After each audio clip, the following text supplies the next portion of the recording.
Dr. Rethabile, welcome to a conversation with the W Suite, and we all about women leadership, and our hashtag is Lead Like Women, and you stand out to be one of the most amazing. Your CV just speaks leaps and bounds as a woman of color, and especially also being part of a male-dominated environment. So tell us, how did you get here? Well, thank you very much, Katie, for that warm welcome. I am currently at the Innovation Hub. I'm heading the Green Economy Unit there, General Manager. But my journey started off at the University of Cape Town, where I studied towards BSc Chemical Engineering. Thereafter, I then did my master's in engineering right away. And then at the end of my master's, I decided to take a bit of a break. So I worked for the University of Cape Town as a lecturer, research officer, which is mainly 70% research and about 30% teaching. And then when I was working as a research officer, I got intrigued by an area of innovation. So I decided to start my PhD. I started it off towards the later part of my contract with UCT. And so I then did a PhD in chemical engineering with a specific focus on technology innovation, how it takes root in society, and what it requires to really take root, as I said, in society. Mm-hmm. Yeah, I think that's the journey. That's where we started. And like I said earlier on, being a woman of color, having culturally, we tend to either be a doctor, a lawyer, a dentist, a teacher. When you talk chemical engineering, when you talk PhD, how did you break that ceiling? Funny you should ask. I remember growing up, my dad wanted me to be a doctor, but not PhD doctor. He wanted me to be a medical doctor.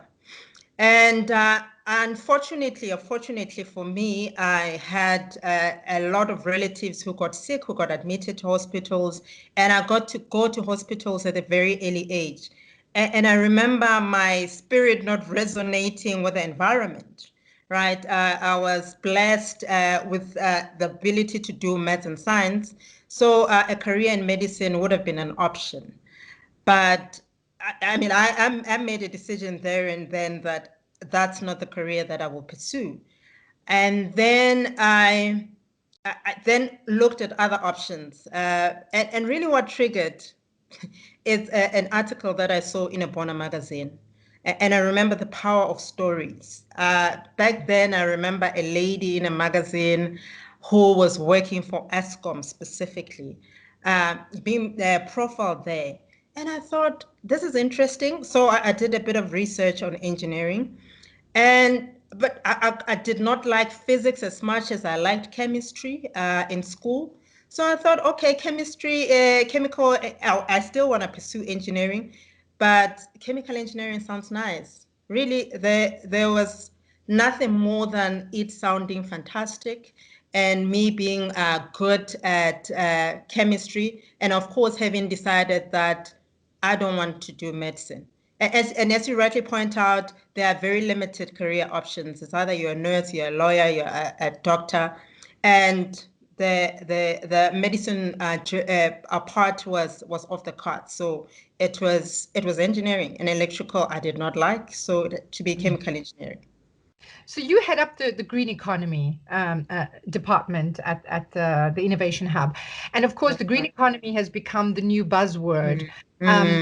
And we kind of got ourselves here with us as human beings that have not taken care of Mother Earth. How do you use your voice with people that you work with to encourage sustainable opportunities and innovations that come to you?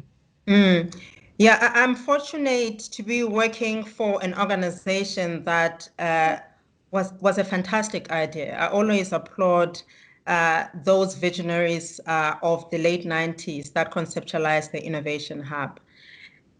Because it allows us to then take some of these concepts that have been spoken about, whether it's a green economy, be it smart industry, and bring it to life within the communities. So the Innovation Hub's green economy activities include supporting enterprises that develop technologies that address climate change challenges, whether it's climate change mitigation or adaptation. So we're very practical about our interventions within our society and communities, but also in Gauteng, where our mandate actually lies as the Innovation Hub. But what I always say about the green economy is that it's not a separate sector. It's simply a philosophy for growing an economy. And it's characterized by three things, at least that's what are widely accepted. And that is an economy that is powered by renewable energy sources, or what is typically called the low carbon sources. So that would be the first characteristic. The second one is that it's a resource efficient. As you know, as a country that we are resource intensive, most of our economy is based on mining, on agriculture. And the green economy talks about making sure that processes, even in agriculture, is more efficient as possible. Mm-hmm. So how do you make sure that you use energy more efficiently in the agricultural context, in the tourism context, even in the, I think I mentioned tourism, across all the sector, manufacturing. So it's about introducing efficiency across all the sectors of the economy. And the third one speaks to social inclusivity. So as the economy grows, how do we make sure that the marginalized, the people that haven't yet benefited from the wealth of this country, get to benefit? So by definition, it's not a distinct sector, it's a philosophy. And the Innovation Hub has done a fantastic job in the past few years in bringing that to life in Gauteng. And of course, in the rest of the country, because we do have a footprint in some parts of the country. You know, I've been working with the Innovation Hub on the partnership with the W Suite Summit, and I must say that there are a lot of women leaders, and There are. I applaud that because that's what we're all about. It's about leading like women. Mm. So tell us how is, is that because of the policy, or is it just because was it a natural fit that all of you, most of you at the Innovation Hub currently, from a leadership perspective, are female? Yeah, I think there is a good representation of women in leadership, and we have done well, but there's still more to do at the Innovation Hub. We could do with more women at senior management level. There is a good representation at ESCO, but definitely we still need more women. And I think it's policy driven. The government is very particular about ensuring that women are nurtured and are able to occupy those positions of leadership. And of course, women are capable to do so. And there are unique qualities that are inherent in women that makes them a good team members within different tiers of organization. So I think it was planned. We're doing okay, but we can definitely still do more as an organization. Well, that's great. And tell me, you know, you definitely as a leader are such an inspiration to most people when you listen to your the fact that is you've written articles that were published, research articles that were published. You know, most of us post social media content, and here you've written. Who inspires you? Who I'm inspired by a lot of people. So there is no one person who inspires me. Um, I would say I'm inspired by the fact that I feel like I'm on a mission. So you can call it God or creator power, and an inherent feeling that I have a purpose and a call. Mhm. So so for that reason, that takes me out of bed every day. And of course, my family and friends have been a great source of support. But what has been interesting in my career is that I have never had a female boss or leader. I've I, always, I and think, how is I've that? out Doc? of yeah, out of six managers that I've heard, it's been male, Yeah, and they have been absolutely fantastic. Contrary to the belief that men are not supportive, supportive. I do understand that some aren't, but I've been fortunate enough to benefit from men leaders who saw things in me that I didn't see in myself, who Mm-hmm. pushed me hard. And in fact, in some instances, I would say, actually, I don't like you because I felt some of the pressure was undue, it was too much. But I now realize that they had my best interests at heart. My PhD supervisor, who was also my master's and my boss at UCT, really pushed me hard, and he remains my biggest cheerleader. And so have been the leaders, my leaders at I still have a male boss now at TIH, and before him was another gentleman called Dr. Sibanda, fantastic thinker. He pushes. Advocate Hall is my current leader, is very supportive. So I've just had a great support in my journey. Mm-hmm. But I've also benefited tremendously from women.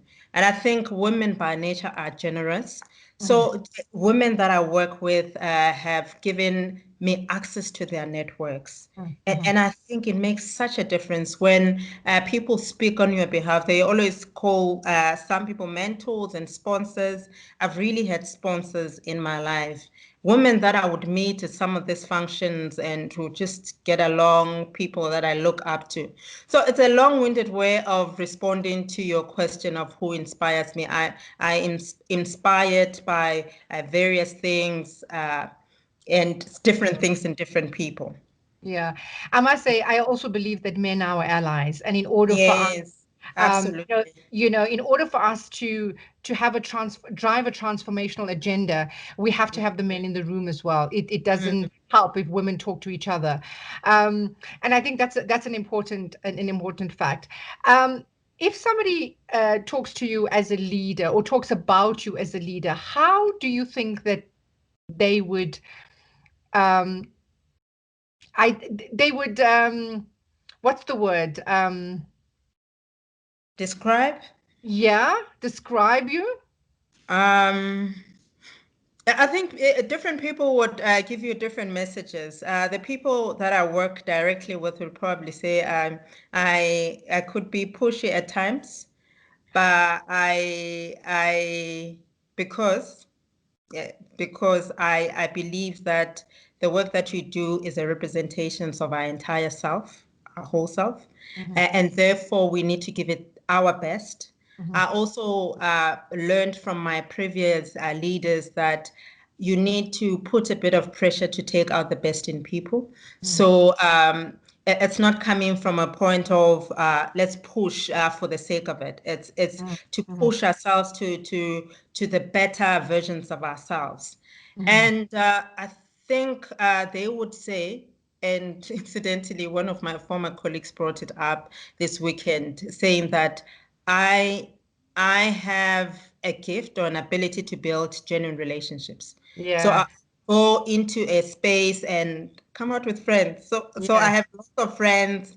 Uh, Networking yeah. comes a lot more naturally to me. I negotiate a lot. I love strategizing and thinking, and I'm also aware of what my weaknesses are. Mhm. So I think they would say, oh, she has pointed out these particular things as her own weaknesses. So I also believe that being self-aware is important. You can't lead and guide people unless you yourself understand what kind of work is needed to get you to the next stage of your career. So, um, when somebody wants to come and pitch things to the Innovation Hub, I'm sure you guys get like a million proposals. What is your message to people that want to come and and want the Innovation Hub to either sponsor them, partner them, or believe in their vision? What is that message? So our mandate is to support innovation. So we have a mandate to foster innovation that contributes to economic development and the competitiveness of the province. And for that reason, people who come to us should have an innovation, ideally in prototype form or at advanced business model stage. And that innovation has to deal with the societal and economic challenges. So it shouldn't be innovation for innovation's sake. And I think what's important to also highlight is that there are specific sectors that we focus on, the green economy, the smart industries, which includes ICT and advanced manufacturing and bioeconomy. And what's fantastic is that in the past 4 years, we established township hubs, or simply satellite offices of the Innovation Hub in 10 townships in Gauteng. So they can also go to these centers which are closer to them. So that's what we would say, come with an innovation that can take this country to the next stage. But yes, the person who approaches us has to have an entrepreneurial flair or be working with somebody who has that entrepreneurial flair. And I hope they understand that technology development takes a very long time. There are examples of people who started 20 years ago, especially in the high tech space, in the energy, in the health, medical diagnostics that we work with. It takes a long time. So sometimes the young people think they will just come pitch their ideas and we'll give them money. And by the way, we provide enterprise development and not so much funding. There are other entities such as TIA that have been set up to fund. But ours is to make sure that you become attractive to funders. Oh, wow. And necessarily to fund you. So we nurture you to a point where you are attractive. And we're with you for almost 4 years, for those that keep with us, because we do understand that it takes a long time. And, you know, there are no quick solutions. The generation is microwave. It's a microwave generation. They want to get rich fast. And hopefully building wealth is part of what you are pursuing, but it's not the primary focus. Your focus is on developing a solution that will solve the problems of Gauteng citizens and the country. Dr. Rethabile, it's such an honor to meet other women leaders that are visionaries, because that's what you are. We're so grateful and honored to have people like you that are running organizations that would actually take our country, our nation to another level. I always say that people talk about the blue economy and the green economy. I like to talk about the female economy. Right? Yeah. Yeah. So thank you so much for your time, and it's again such a pleasure to talking to you. Thanks, Katie. I'd also like to commend you for the fantastic work that you're doing. What WSUIT is doing is fantastic. Profiling women, putting them where younger girls can see them. And not just the younger girls, right? Because we don't want to have a disproportionate focus on girl children, and we should. But there are young boys who also need to be inspired, and they need to get inspiration from both sides. Can see my sister and my brother are able to do things that they gifted to do. So well done, and thank you very much for giving us an opportunity as the Innovation Hub.